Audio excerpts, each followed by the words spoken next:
Роберт Брінклі, посол Великої Британії в Україні у 2002-2006 роках. І лекція задекларована як тема «Роль медіа у подоланні сучасних викликів та ризиків перед глобальним світом». Режим роботи в межах 30 хвилин. Роберт Брінклі висловив свої міркування, своє бачення, і він потім усіх закликає до дискусії. Прошу. Дякую, пане Ігор. Слава Ісусу Христові. I'm sorry, I'm going to talk to you in English, and Pablo is kindly going to interpret for any of you who need it into Ukrainian. So today I'm going to talk to you about the role of the media in dealing with the threats and challenges of today's global world. Now, how many of you are students of journalism and the media?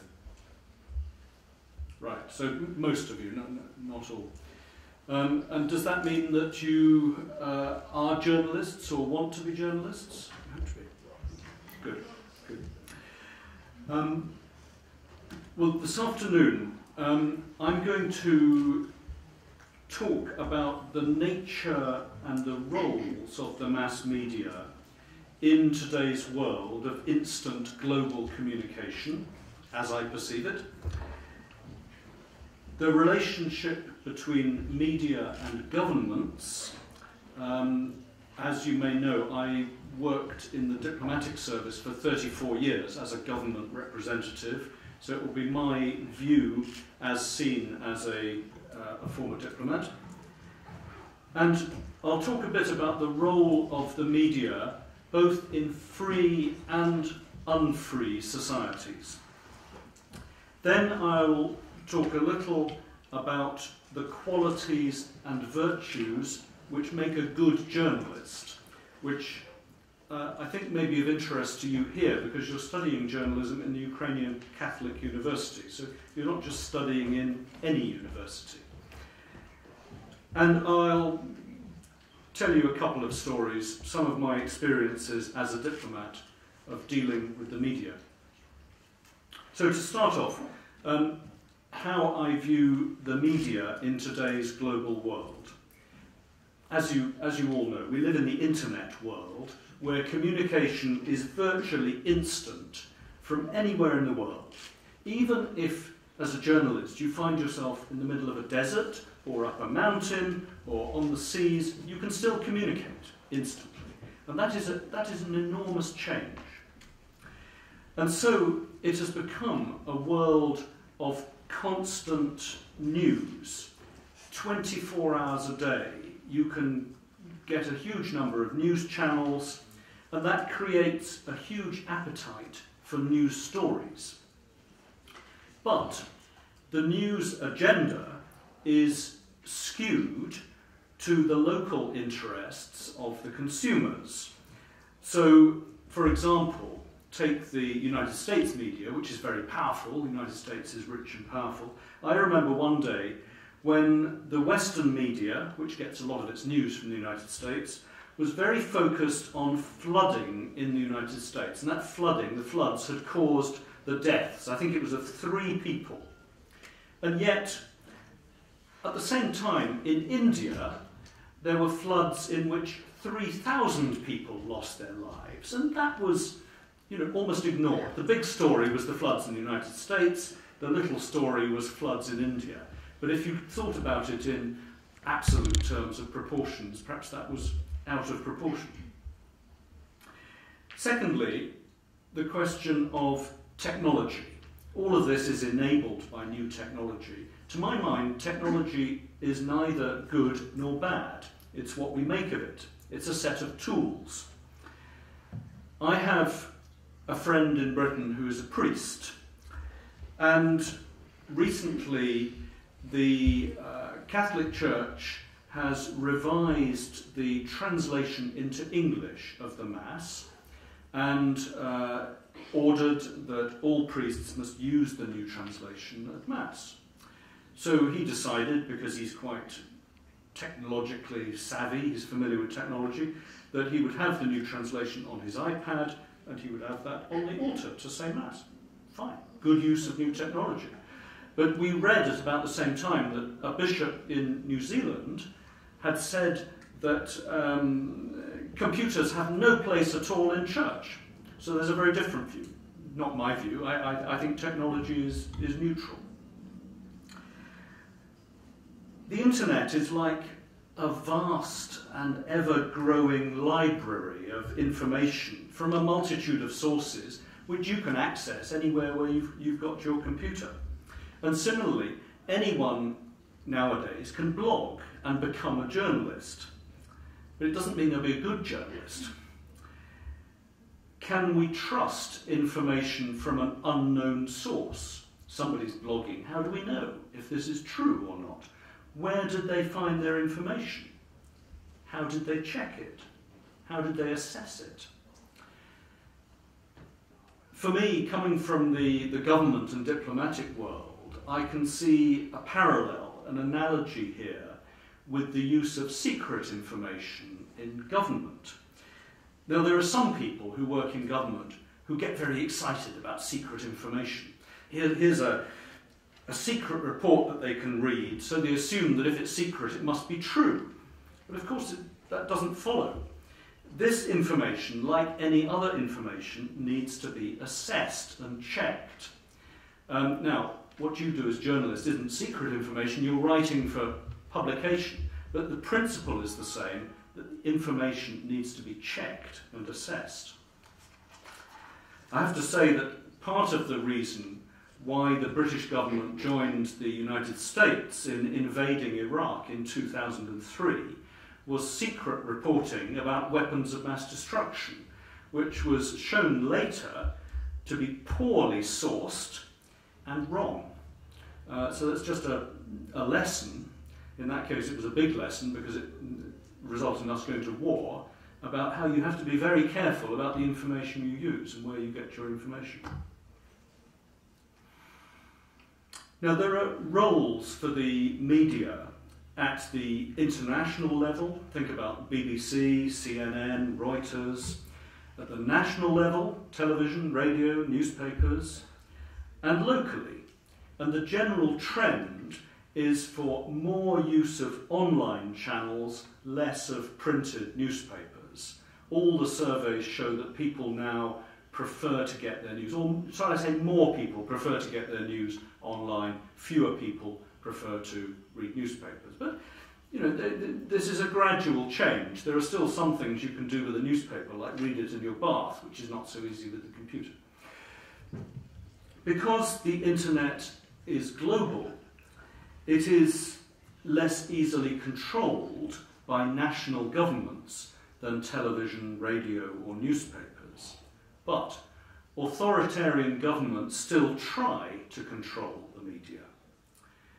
If you think of China, China has what has become known as the Great Firewall, banning certain sites and searches for some terms. In the last few months, if you tried looking for Bo Xilai, who'd been the leader in Chongqing, you wouldn't have found very much about that in China. His wife has just been convicted of the murder of a British businessman. And Russia, too, is trying to impose more restrictions on access and use of the internet. I think it's not surprising that authoritarian governments try to control access to information. Looking back 20, 30 years, I think the collapse of the Soviet Union became inevitable when the Soviet authorities could no longer stop information about the outside world and about realities within their own country from being spread by fax, satellite television, and other means. Now, that was even before the days of the internet, email, and social media. Social media, Facebook, Twitter, other sites, have been much used recently by protesters in the Arab world and elsewhere to rally support and respond quickly to events. But I would not go so far as some commentators in the media in praising the role of social media. There were revolutions long before modern communications were invented, let alone Facebook and Twitter. So I see them as, again, as tools. Maybe they helped people get together, maybe they made the protests a bit quicker, but I don't think they were the crucial factor in determining the success or failure of those protests. Now, good journalists are needed locally as well as nationally and internationally. Local websites are replacing local newspapers as the information source of choice. Certainly they are where we live, in London. Last month, for example, in West London, in Chiswick, there were stories about a change to the arrangements for collecting refuse or trash, and about which trees would be cut down by the council in which roads. Now, the sort of information that is of interest to people who live there, but not more widely to people elsewhere. So you need journalists with good local knowledge, with languages, with contacts. Now, those sort of people are also vital in supporting correspondence from the international media. Thinking of when I was working here in Ukraine or Pakistan, the organisations like the BBC and Reuters could not have functioned simply with their international correspondence. They needed the support of the local journalists who understood the local environment, could speak the languages, had the contacts. And some of those local journalists become internationally known in their own right. In a free society, governments and the media need each other. They live, as it were, in symbiosis. Ministers and diplomats need the media to publicise what they're doing and to get their messages out to the people. And the media need them. They need the ministers, sometimes they need diplomats, in order to obtain their stories. Now, this is fine as long as each party understands the different interests and different role of the other.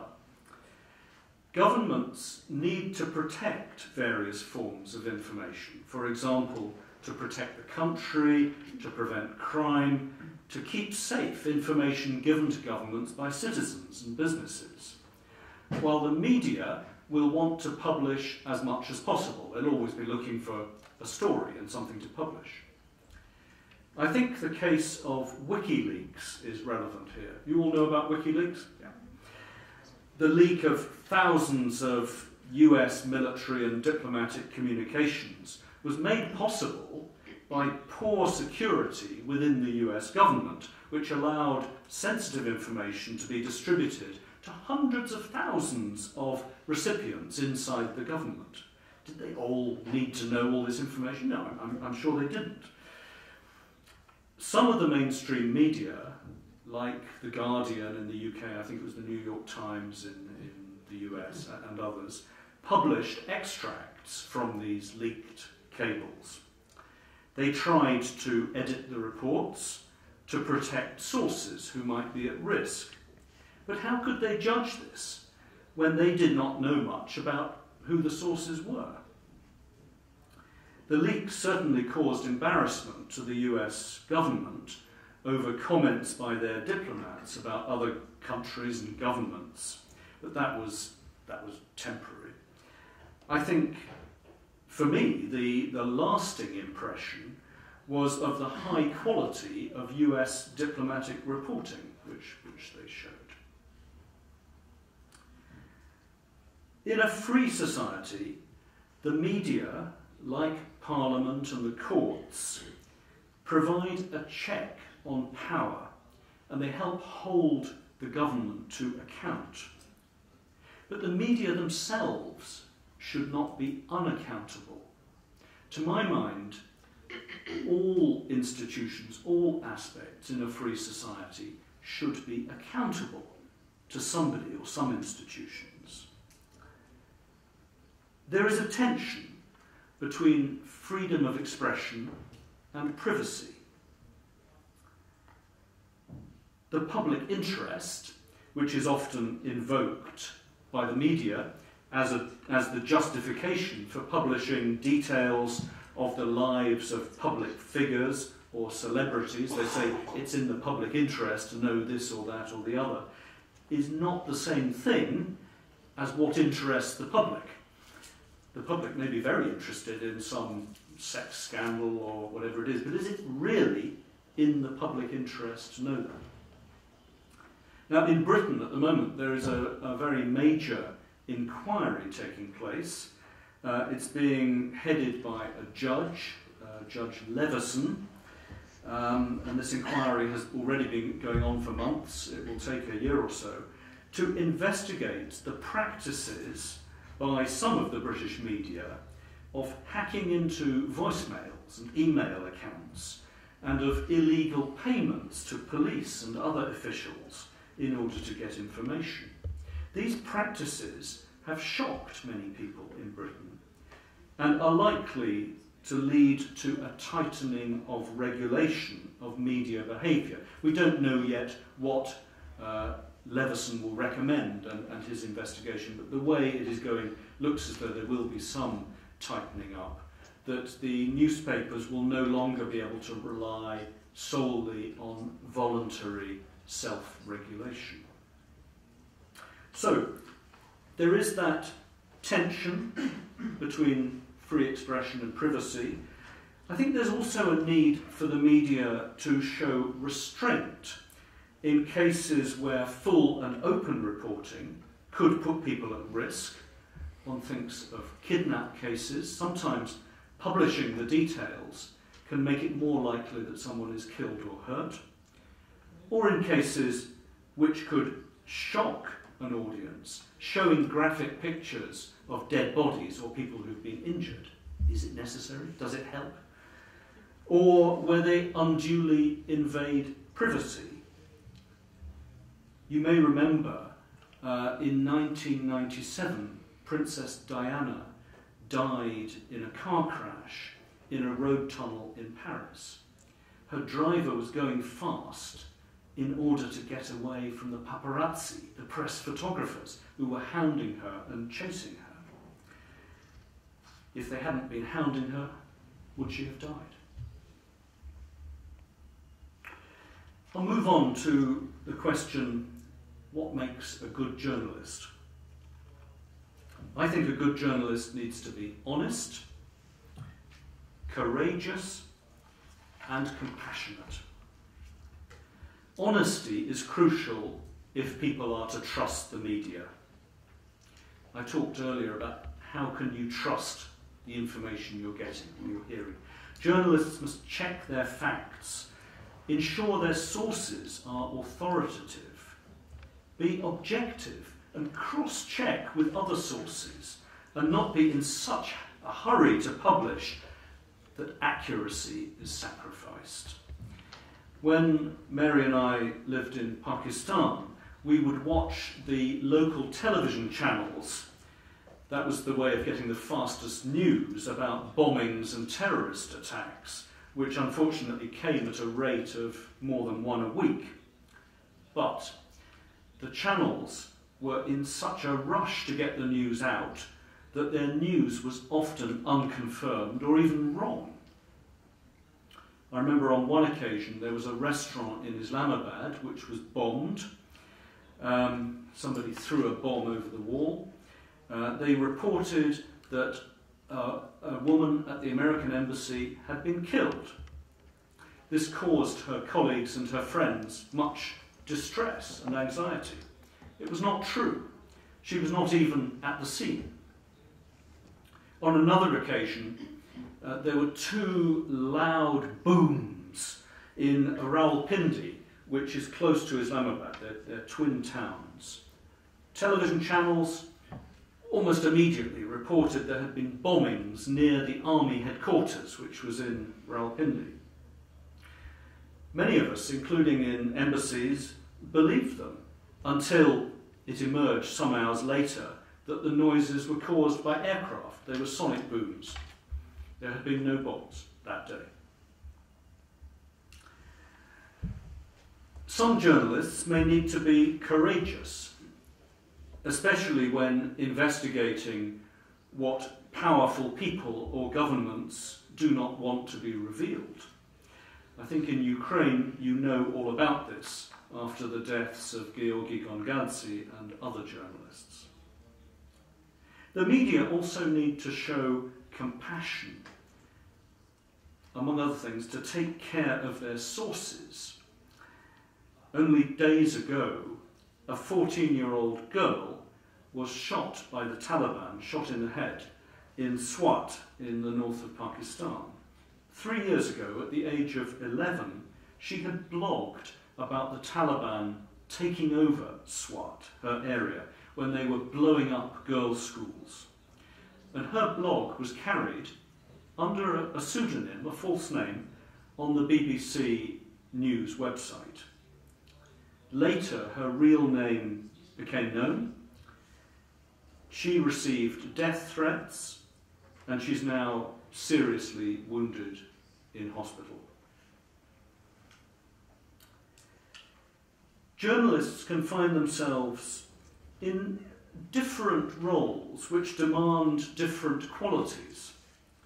Some of them become real experts who are acknowledged for their knowledge, their deep knowledge and expertise by others in their field, whether from the academic world, government or business. They're people that you want to have at your conference because they really know what they're talking about. Some of them are courageous investigators, digging and digging until they unearth the truth. Some are campaigners, writing with compassion about poverty, hunger, disease or unemployment. And the media can help to change attitudes in society. I think that happened this year, at least in Britain, as a result of the Paralympic Games.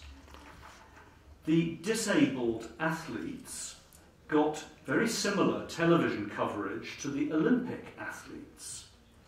The media focused on what the disabled athletes could do rather than what they could not, and on the remarkable achievements of many of them in overcoming their challenges. I'd be interested to hear from you in a minute when we have discussion what the coverage was like here in Ukraine, because I know that the Ukrainian Paralympic team was one of the best at the London Games, and I know from the time when we lived in Ukraine that they have been training for this for many years. Now finally, I'll just give you a few experiences of my own of dealing with the media, and I'm afraid they don't shed much credit on me. Over 34 years as a diplomat, I got to know many journalists. Many of them were working as foreign correspondents. Like diplomats, they were reporting on affairs in their country or region, but they were not representing a government, unlike diplomats. Some of them, I know, have a real skill at quickly assessing a situation and summarising it so that a non-expert can understand it. Now, whether that's in a minute's clip on television or a longer article. If I think of the woman who, for most of the time we were in Pakistan, was reporting for the BBC, Barbara Plett, she was brilliant at this. Something would happen, and within an hour or so, she'd be on the BBC television. She maybe only had 30 seconds or a minute, but she'd summarised it, she'd got all the key points. That's a real skill. A young British friend of ours did a master's course in television journalism, and then went on his own with a camera to some very dangerous regions, including some in Pakistan. He was certainly courageous, but this part of his journalistic career has been rather short, because Pakistan and some other countries have refused to give him another visa after he was caught travelling to some areas without permission, and he has now moved on to quieter areas of journalism. It's possible also that his sources and contacts were put at risk through his own sense of adventure. So he may have reached parts which other foreign correspondents did not, but by staying longer in one place, some of them amassed deeper expertise and experience. Now, 3 examples of pitfalls in dealing with the media. In this case, I want to talk about the Pakistani media. In 2007, I was at an event with a non-governmental organisation in Lahore. We were celebrating the work that they were doing. I think it was an environmental organisation. There were media there, and afterwards I was talking to the media, and I was ambushed.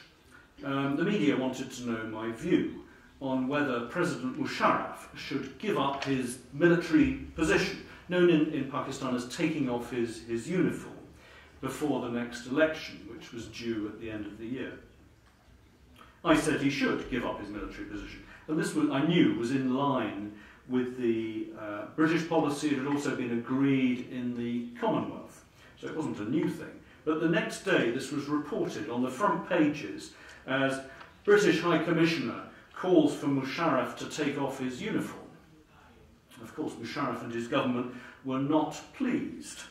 What I had done inadvertently was given the media, or some of the media, a story which they wanted to run. They wanted to say this. I gave them the peg to hang it on.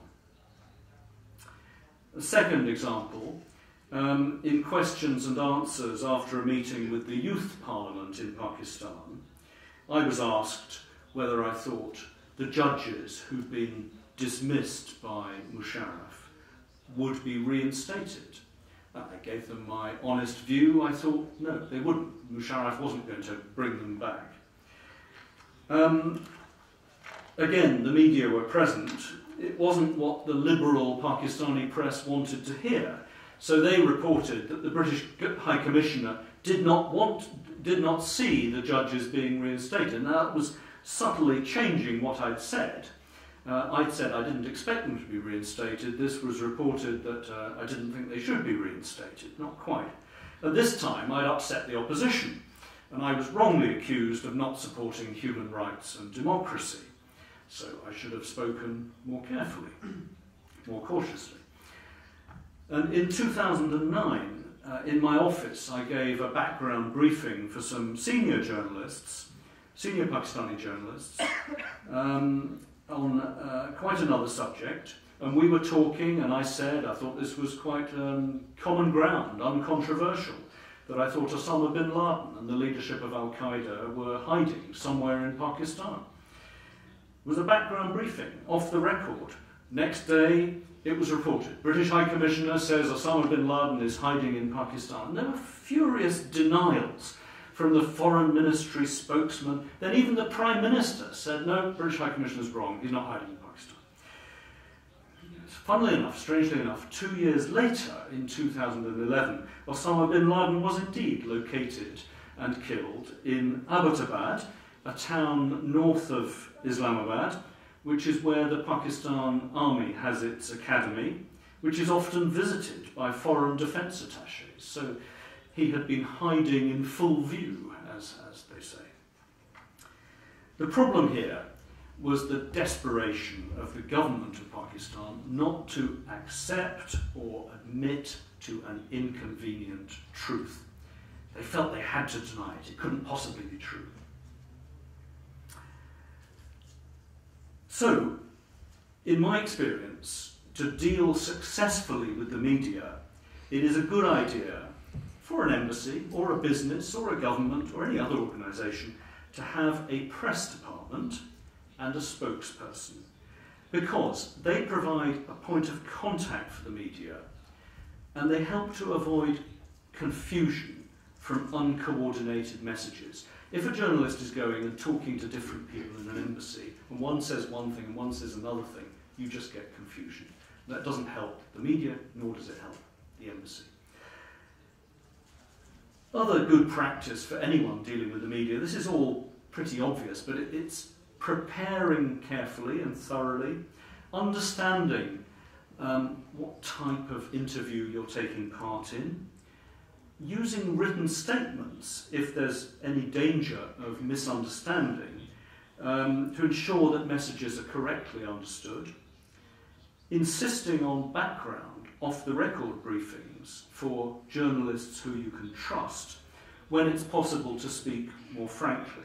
But in the end, as I know from my own experience, anything you say to a journalist may be reported and published. There has to be a basis of trust. It comes back to trust. And that depends on the relationship. So there's always going to be more trust for a journalist whom you already know, you've got to know, than one who is unfamiliar, or one who's just visiting the town where you work. So thank you for listening. That's what I wanted to say about how I see the media today, the relationship between the media and governments, and how media operate in free and unfree societies, some of the qualities needed by a good journalist, and a few of my own experiences. Thank you. Now, I hope you've got questions, and perhaps you can start off. I had a question for you. How were the Paralympic Games reported here in Ukraine? Did anybody, was there anything on television? Did you see anything? No. Nothing? Only on the internet. Only on the internet. Did you have a lot of coverage of the Olympic Games? The Sure. Olympics, yeah? A lot of television coverage? Usually, sure, every day. Yeah, every day. Yeah. But not the Paralympics. So if you wanted to know about the Paralympics, you had to go and find it on the internet.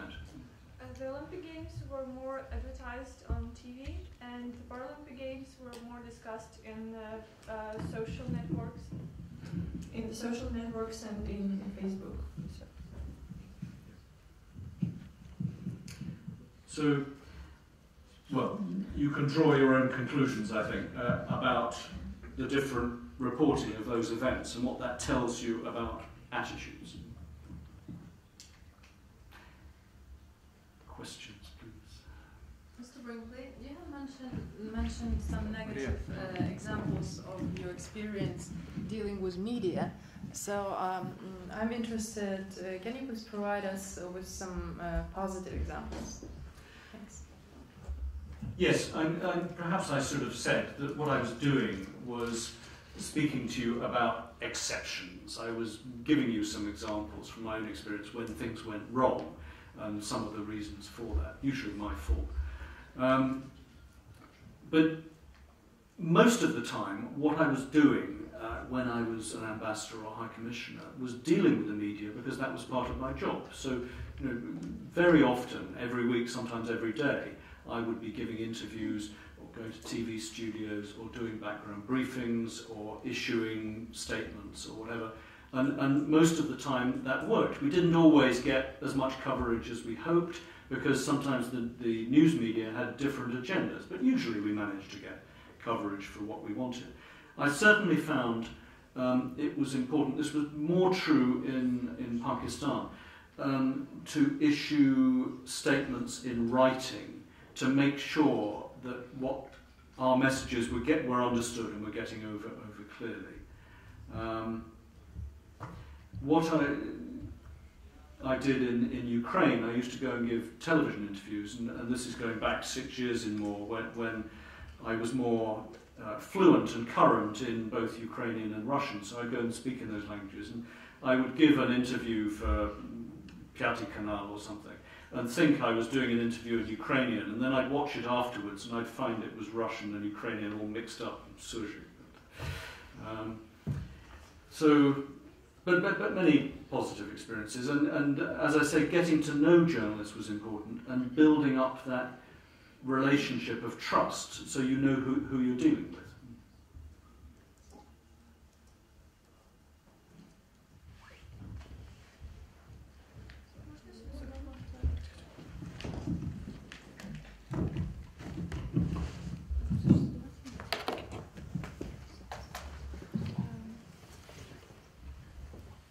Mr. Brinkley, do you feel that, speaking of Olympic Games and Paralympic Games as well, that the real life is somehow moving from TV and internet in the social networks and social networks?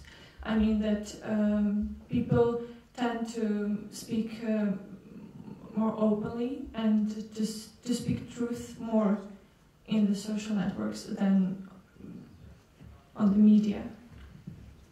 Yes, I think there are two different things here which you covered in your question.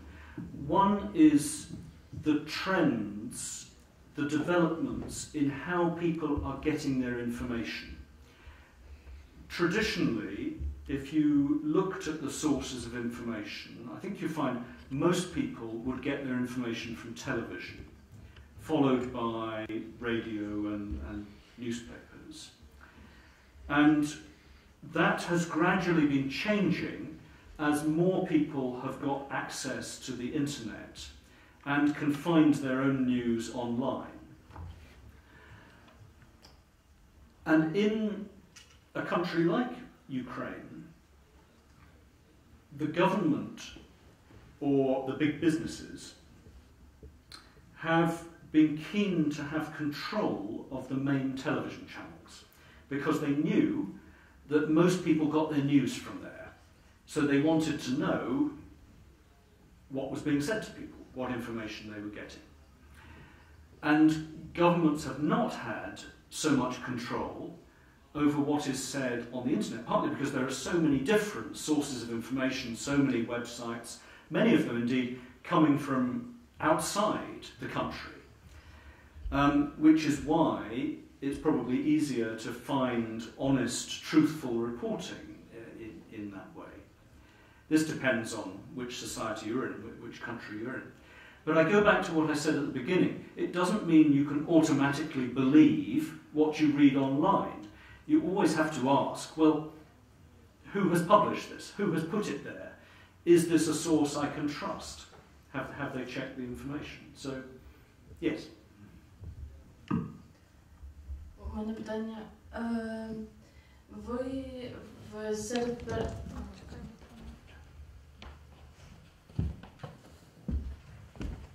серед переліку якостей, які притаманні журналісту, ви назвали в першу чергу чесність, і як витікаючи, це об'єктивність. Мене цікавить, як відрізняється об'єктивність журналіста в демократичній країні і в псевдодемократичній країні.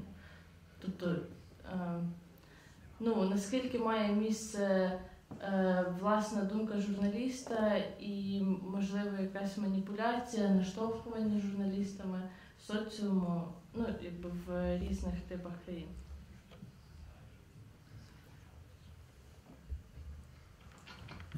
The question was about honesty and objectivity of journalists and whether I see a difference between the objectivity of journalists in a democracy and the question was in a pseudo-democracy, or whether in the latter journalists are self-censoring and manipulating. I think, in the question you've already hinted at the answer. If you are in a society which is less than free, where the journalist is frightened of the consequences of telling the truth, then it is understandable that the journalist is going to be careful, either not to report certain subjects or careful about the way they report those subjects. And there is a case for courage, but there is also a case for common sense. If you're too courageous, your journalistic career may be very short. Your life may be very short. So you've got to make a decision about how best you approach these subjects. Now, I hope that could always be done by telling the truth. But if you're living in a society when telling all the truth is a dangerous thing to do, then maybe you have to make a tactical decision that you don't all the time tell everything you know, or you take care about how you report it or in which media. It may be that by going online in a blog you can report more openly than you could on a television channel? So it's a difficult question. I think it's particularly difficult for people who live in free societies to understand some of these dilemmas. And certainly I would not wish, as a person who has the privilege of living in a free society, to tell you, what the right answers are to some of these moral dilemmas. I recognise that there is a dilemma, there is a difficulty, and I have only admiration for journalists who are trying to be honest and objective in an unfree society. Пане Брінклі, я маю до вас одне запитання. Але я б просив від вас недипломатичної відповіді. Британський журналіст Джон Камфнер, газета «Гардіан», нещодавно в Британії випустив книжку, яка наробила багато галасу. Вона називається «Свобода на продаж». В книжці, аналізуючи досвід облаштування політичної та економічної системи низки країн, він стверджує, що сучасні і авторитарні режими, і демократичні режими, зокрема британський, зацікавлені є у тому, аби підвести суспільство до певного пакту. Суть того пакту полягає у тому, що суспільству пропонується відносна економічна стабільність, натомість суспільство свідомо чи несвідомо відмовляється від низки свобод. Однією з таких свобод є свобода слова, свобода преси. Як приклад, він наводить ситуацію з поведінкою Великої Британії до її відносин із Сингапуром. Великобританія заради економічного бізнесу готова замовчувати специфіку політичного режиму Сингапуру.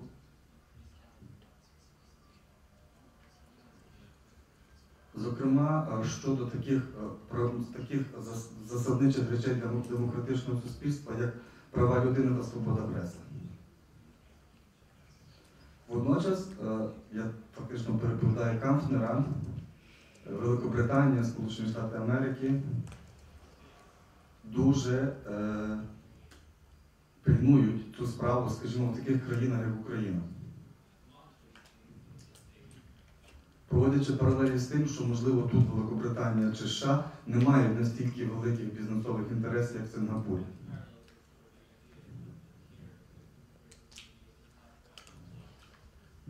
Наскільки така тенденція є характерною? І я би хотів почути ваші коментарі щодо так званого пакту між урядом і населенням, тобто економічні свободи, економічне благополуччя в обмін на свободи. Як такі? Дякую. Well, thank you, Igor. Did everybody understand that question? I won't try and summarise it. Igor was talking about an article by John Kampfner, who's a well-known British journalist, political journalist. It's not an article which I've read myself, so I can't comment on that article, but I'm familiar with the general theme. And in fact, when I was here a week ago in this lecture hall talking about political affairs and security, I did touch on the tensions which can arise in diplomacy in dealing with countries where there are problems of human rights or lack of democracy, but where we in democratic countries nevertheless need to have relations with those countries, and we have other interests. I think what is wrong is to assume that diplomatic relations with other countries are one-dimensional. They're not. Democracy and human rights are very important for any of us living in democratic societies. We believe very strongly that these are of universal value they're something which should be available to people everywhere. Now, we all know that they're not, that some societies are free, some are not, there are different degrees of freedom. Does that mean that we should only deal with the free societies? No, of course not. I mean, we should be dealing with societies around the world. We should be trying to encourage movement towards more democracy and human rights. But that's not the only thing we have to think about. As a state, we do also have business interests and trade interests. All states do. And I don't think there's anything wrong with that. In encouraging free trade, the growth of prosperity, by bringing people out of poverty, that's a good thing. If it's creating jobs for people, creating exports, there's nothing wrong with it. So it is a familiar problem of how do you balance the different interests. You don't just go down one path and ignore everything else, but you have to balance off all these different interests. And I'm not saying that we always get it right. And indeed, from time to time, it can change. It can change with different countries. Now, Pakistan is a case which I'm familiar with. When I arrived in Pakistan at the end of 2006, this was still a military regime. 8 years before, General Musharraf had overthrown the government in a coup, had imposed a military regime, again in Pakistan's history. Were we in favour of that? No. We believed it would be better for Pakistan to be a democracy, to have an elected government. However, we also had very important interests at stake, we still do, in dealing with Pakistan, in working with Pakistan. And they have 170 million people. There are over 1 million Pakistanis living in Britain. What happens in Pakistan affects us in Britain. In a most extreme case, if people become terrorists and then come to Britain and blow themselves up. So we need to work with the government of Pakistan to prevent that.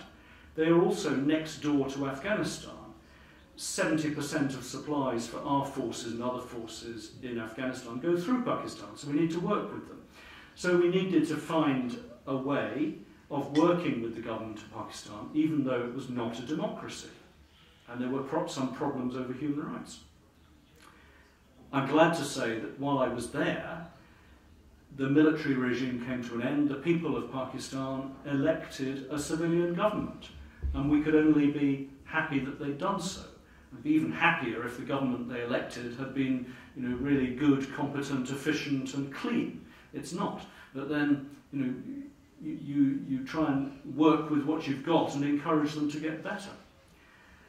I think, in a way, a more extreme case for us, and this has been in the news today, is Saudi Arabia.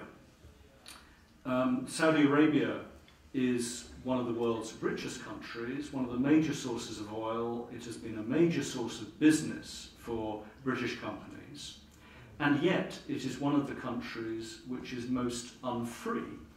The ruling House of Saud do not want democracy. And so there we have a situation where the British government has good relations with the government of Saudi Arabia, but they're far from being a democracy. And there's a committee of the British Parliament which announced yesterday that they're going to inquire into that. And already the Saudi government have said they find this insulting, they will review their relations with Britain. And so there is an obvious risk that this could damage some British commercial interests. Back to the problem of all the time balancing the different interests. But I don't think having a balancing act means that we just ignore democracy and human rights. So I think where John Kampfner is coming from, that Igor was talking about, he's criticising the government from the point of view of the supporters of human rights and democracy. But it can be a mistake just to look at things through one lens or one telescope. У мене питання стосується України, українського питання, висвітлення його у ЗМІ, зокрема у західних ЗМІ. Ви як дипломат, людина, яка тривалий час жила і працювала в Україні, мала змогу стежити і за тим, що відбувається у нас, і за тим, як це подавалося у західному світі. Наскільки та інформація, яка була подана у західних ЗМІ, відповідала тим подіям, які відбувалися в Україні. Тому що ми знаємо, до прикладу, про скандал, який відбувся перед Євро-2012, коли BBC закликало не їхати в Україну, тому що, мовляв, вболівальники повернуться додому вже неживими. Чи можете ви оцінити рівень, скажімо так, об'єктивності інформації, яку подають про Україну у західних ЗМІ? Yes, good question about the level of objectivity in reporting of Ukraine in the Western media. When I came to Ukraine in 2002, I think it would be fair to say that many people in the West didn't know about Ukraine at all. You know, it wasn't on their mental map of the world. It was a new state that they didn't really know about. And what reporting there was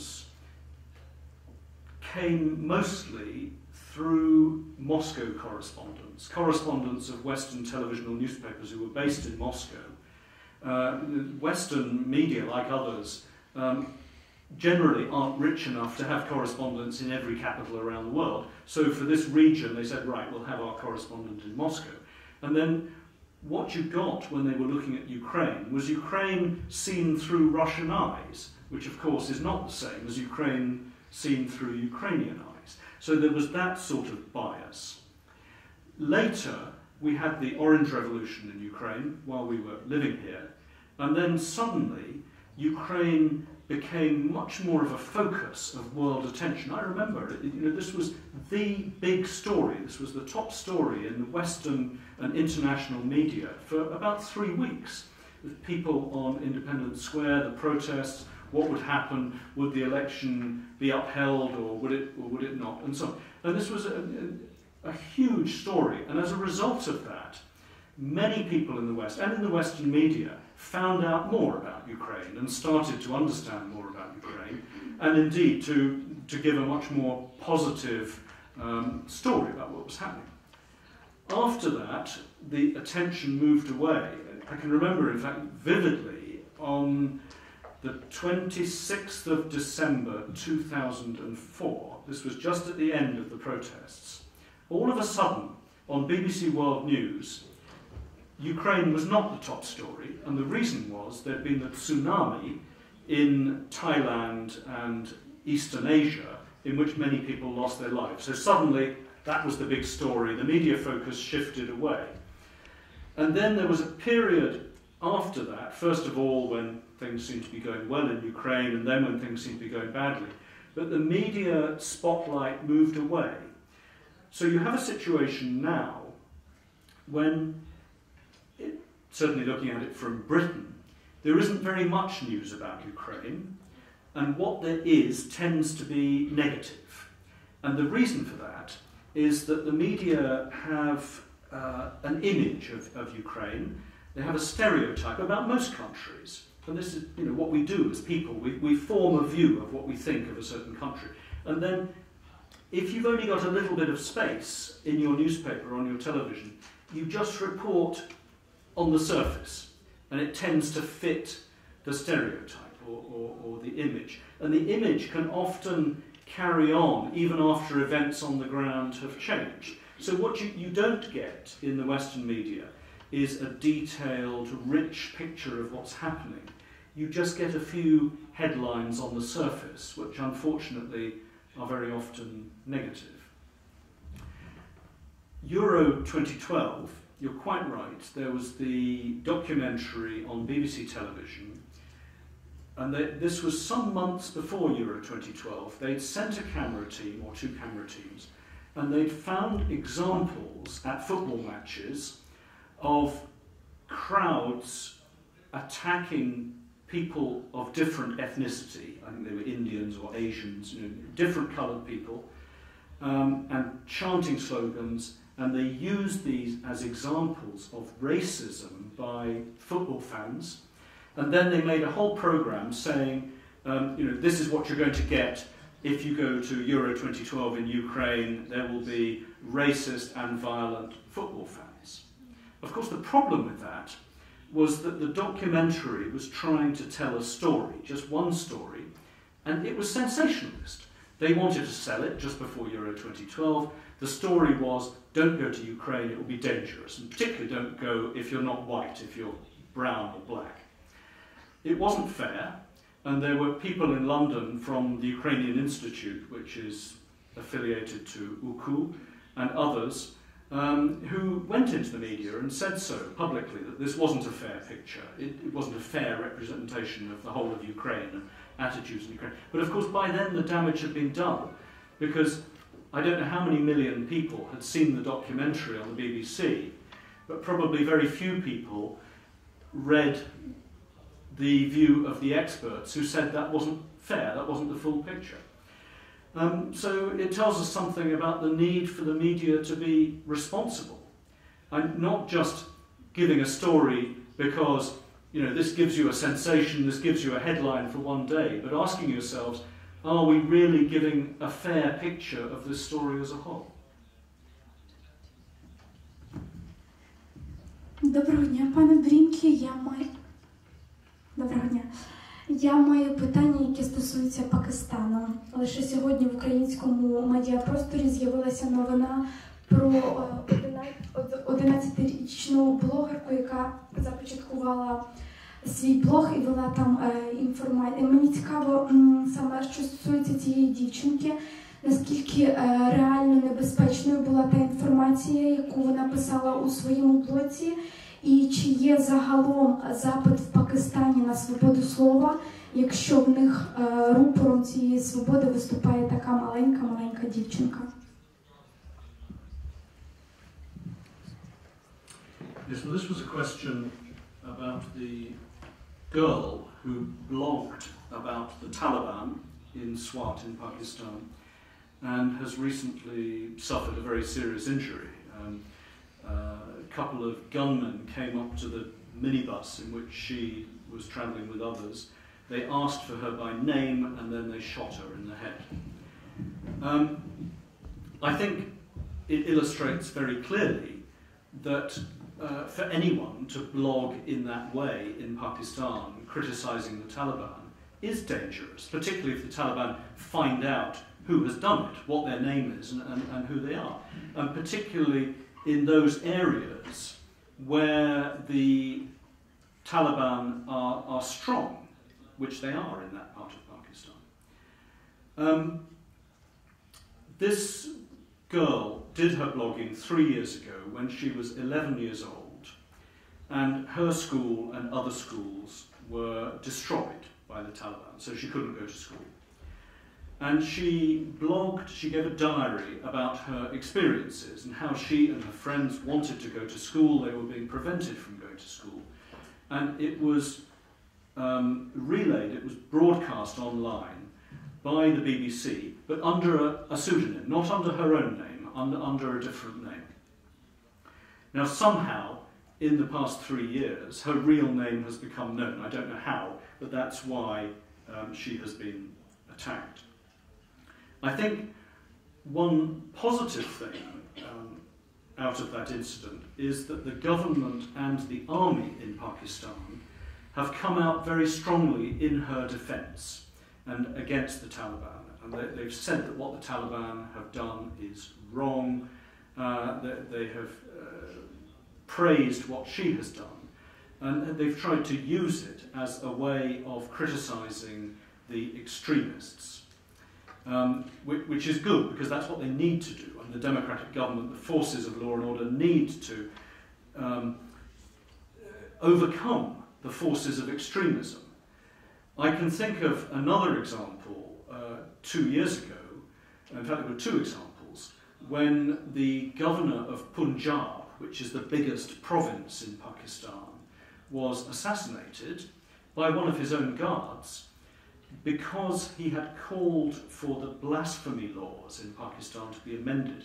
Now, what you have to know here is that Pakistan has laws which have very severe penalties for anyone who is accused, convicted of blaspheming against the Prophet Muhammad or against Islam. And in that case, there was a Christian woman who'd been accused and put in prison. The evidence was dubious, And the governor of Punjab was very brave, and he stood up with a few other public figures and said, look, we must change these laws. They're being abused. And he was killed. Now, after he was killed, the person who killed him became a hero in Pakistan, even among lawyers and others. He went to court and he was showered with flowers. And the government was so frightened that they said they had no intention of changing the blasphemy laws.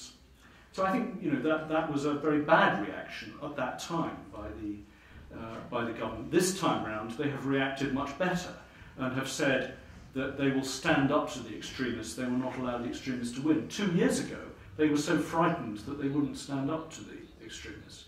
And I may have strayed a bit beyond your question, but I think this young girl was very courageous. But again, it illustrates that you have to think about the context in which you're working. In her case, the context was working in an area where the extremists are strong and are prepared to use that force to silence voices that they don't like.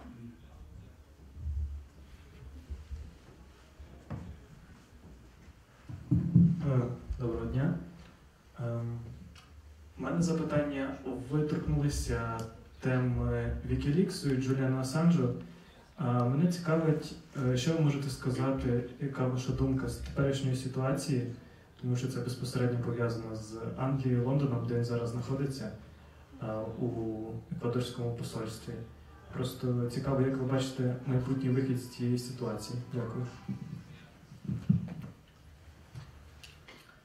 Okay, the question is about Julian Assange, the founder of WikiLeaks, and his present situation.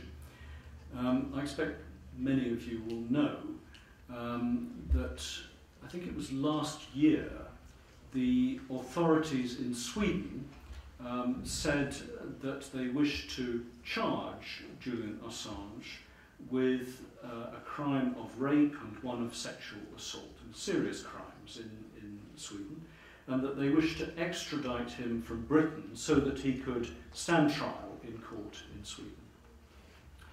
And this request for extradition went through the normal processes. It was considered in a British court who considered the request and the facts and the situation in Sweden and said, yes, he should be extradited. His lawyers appealed. It went all the way up to the Supreme Court in Britain, to our highest court, and the Supreme Court considered it and said, yes, he should be extradited to Sweden. And I think anybody living in Britain has no doubt that Sweden is a free country where he would get a fair trial, and he would be considered on the evidence. He was then on bail from the court, so he wasn't in prison, he was outside, but there were certain conditions, and people had put down money which said that he wouldn't try to run away or go away. And in fact, what he did was go into the embassy of Ecuador in London, so he broke his bail conditions, and he claimed asylum. There is a practice in Latin America, it's not a practice which is known in other parts of the world, of claiming asylum in an embassy, in diplomatic premises. This is something which is not generally recognised in international law, but has become a custom among some of those governments. And the government of Ecuador decided that they would give diplomatic asylum to Julian Assange. So he's in their embassy, he remains there. The British government has said that his case has been considered through our legal system, that the British government is now obliged to extradite him to Sweden. So if he steps outside the embassy of Ecuador, he will be arrested and he will be sent to Sweden. So he's staying there. I don't know how long he will stay there, but that's up to him and the embassy of Ecuador.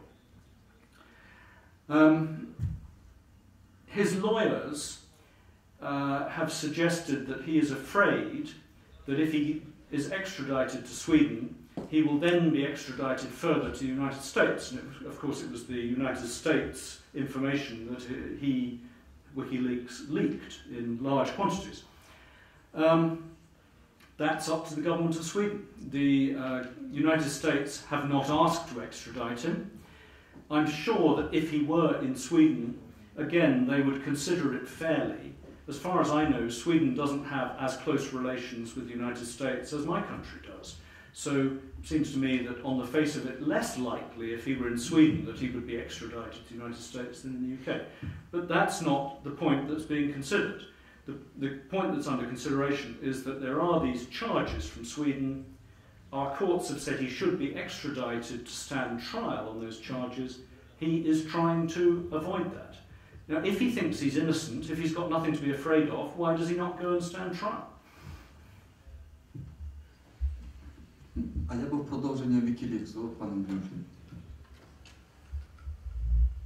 А яке ваше особисте ставлення до скандалу з Вікіліксу?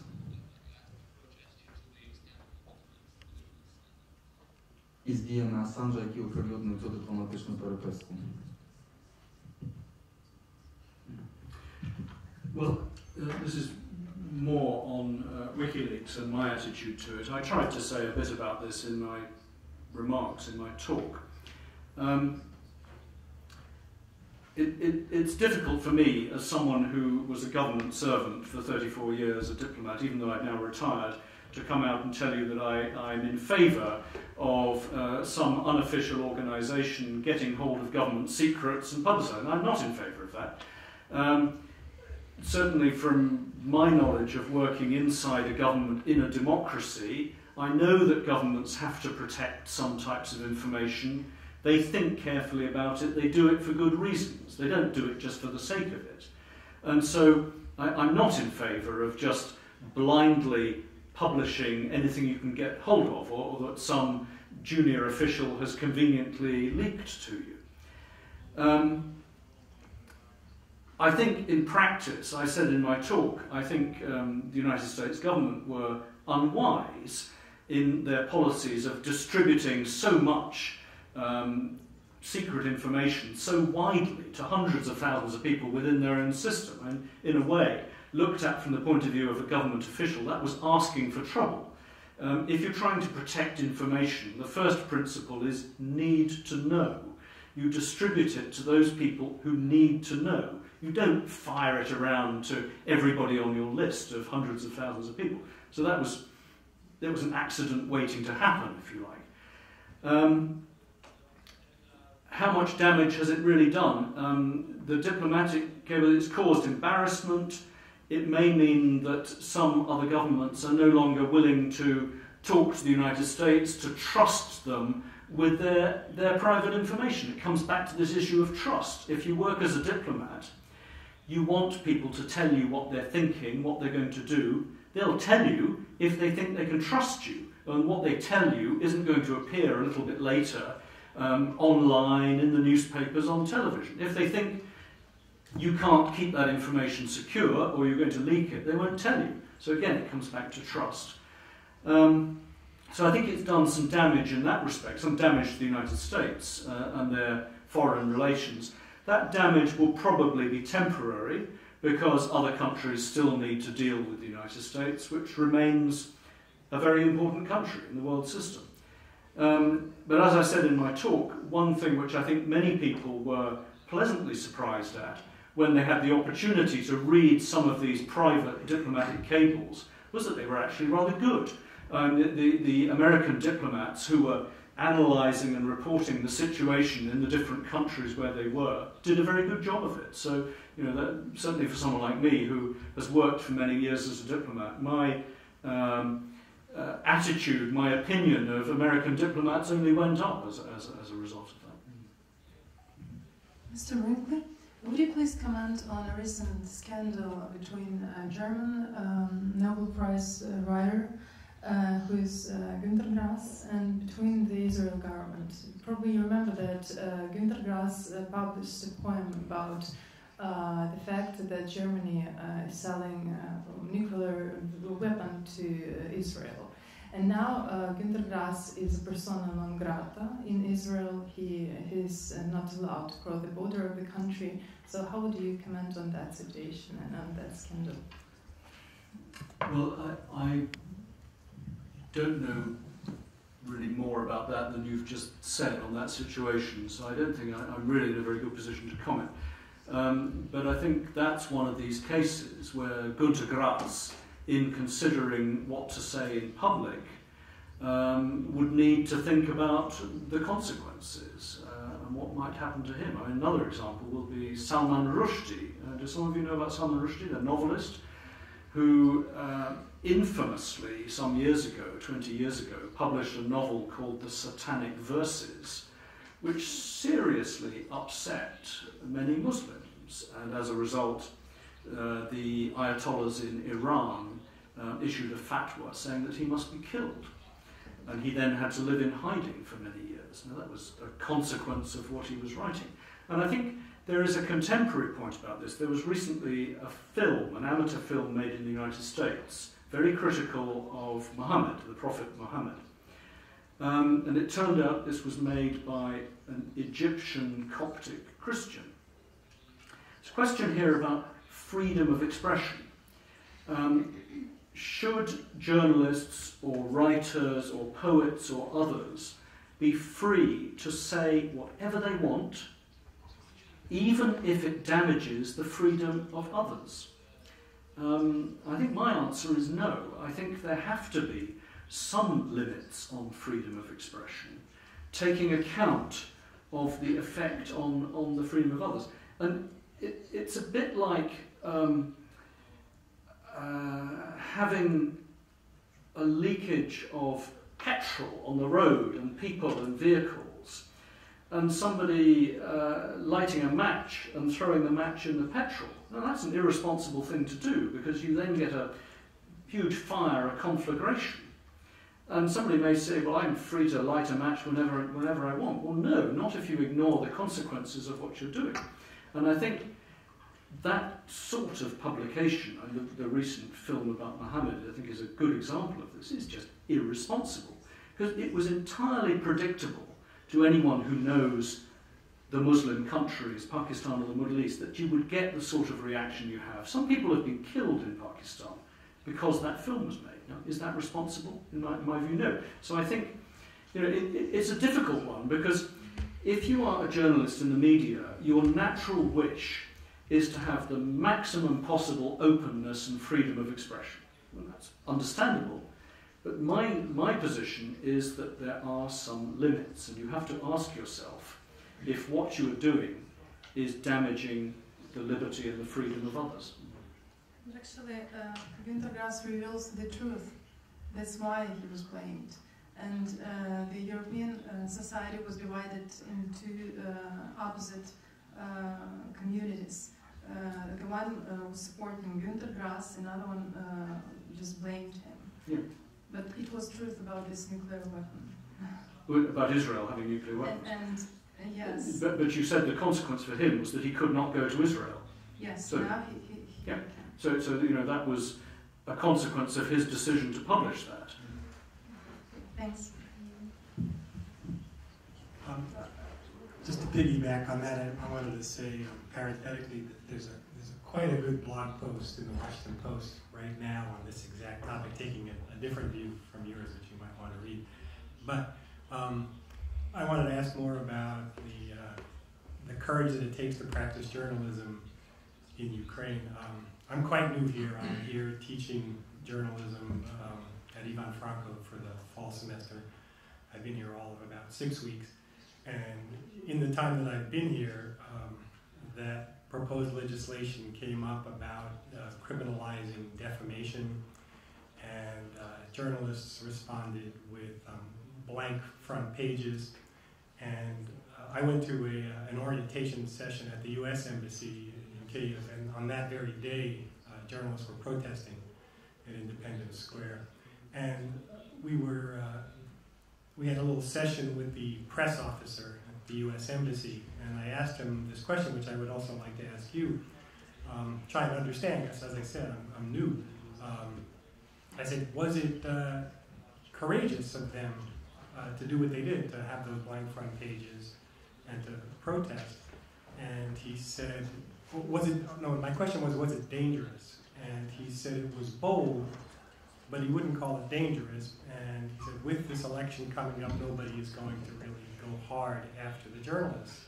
But the follow-up question that I didn't get to ask, but that I began to wonder about was, okay, but the authorities will have long memories, and there's been a lot of talk about what might happen after the election, that legislation might return and be passed, and what happens to journalists who defy or challenge or protest. Well, this goes to the heart of the role of journalists in a less than free society.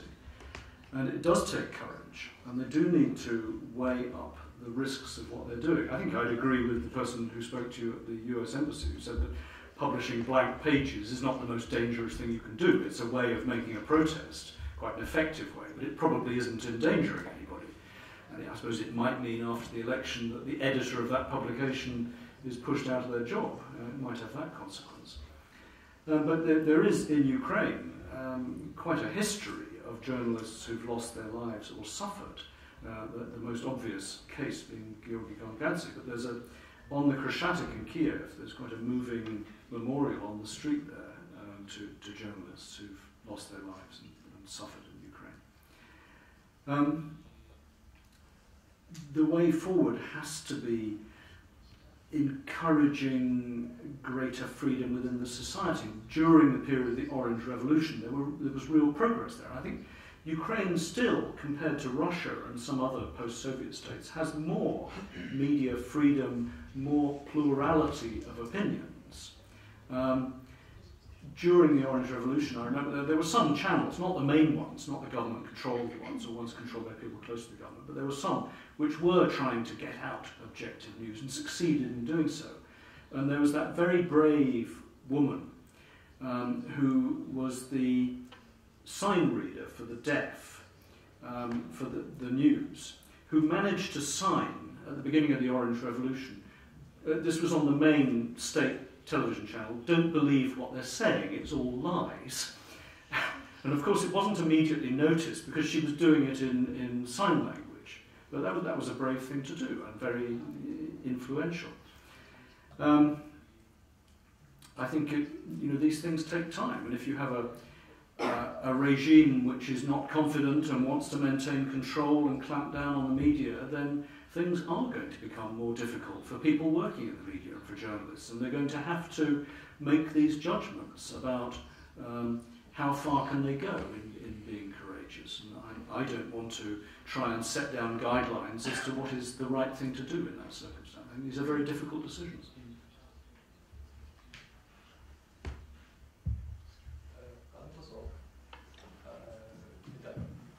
Питання полягає в тому, яким чином британські журналісти...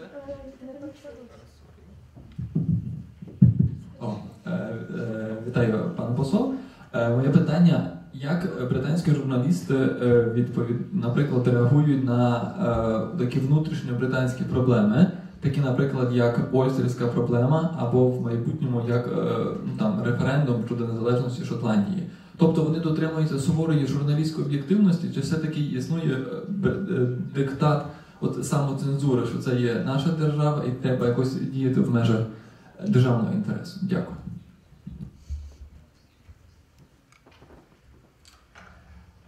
The question was how British journalists respond to issues like Northern Ireland or referendum on Scottish independence. Do they censor themselves, or do they feel they have to take a state position? I think the answer is that in Britain we're very fortunate that it is a free society with a free media, which means you get many different points of view. And you have a very full debate from people coming from different angles. Now, if you only read one newspaper, then you probably get a slightly distorted view of what's going on, because you only see it through their eyes. But if you try to read a variety of sources, you get your information from more than one place, then it is possible to get a very full, a very rounded picture. So, fortunately in Northern Ireland, things now are much better than they were 10 years ago, and or the period of the Troubles. There has been a peace agreement. There is now power sharing between the two communities, the unionist and the nationalist communities. They're working together in government. And the level of terrorist attacks and incidents has gone right down. There are still one or two, but it's now very rare. So things are very much better than they were. But all through the Troubles, I remember that there was open reporting of what was going on, and the news was there. It was used by the Soviet Union in those days as propaganda to attack Britain. The information was there. Referendum on Scottish independence. Okay, there are different views. There are people on different sides of the debate, but they're all being fully exposed and argued, and they will be for the next 2 years up until the referendum. And of course, the politicians and the people on different sides will try their best to use the media for their benefit, for their campaigns, presenting their arguments. But that's as it should be in a democracy.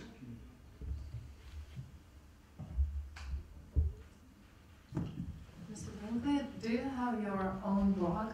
And what do you think about blogging by politicians and ambassadors? I know that nowadays a British ambassador in Ukraine has his own blog, and it's pretty popular. So what do you think about that? It's a good question.